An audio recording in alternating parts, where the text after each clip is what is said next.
अस्सलाम वालेकुम जी। आज है 17 अप्रैल और मैं इस वक्त मौजूद हूँ दुनिया के सबसे गर्म तरीन सहरा के अंदर, जो कि लूत डेजर्ट के नाम पे जाना जाता है।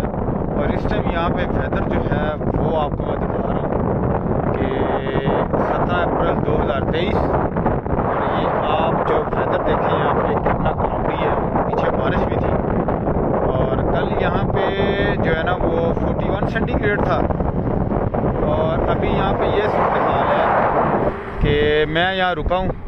ये एक छोटी सी जो है ना वो मस्जिद है यहाँ पे, और ये ज़ाहदान जो है वो 125 किलोमीटर दूर है। और मज़े की बात ये है कि ये देखें, मैंने जैकेट पहनी हुई है, ट्राउज़र देखें, मेरा इनर पहना हुआ है अंदर, ये देखें, ठीक है। और ठंड है, और इंतहा की ठंड है। इतनी ठंड है कि मैं जो है ना वो अपना हेलमेट नहीं उतार पा रहा, ठीक है। मैंने जैकेट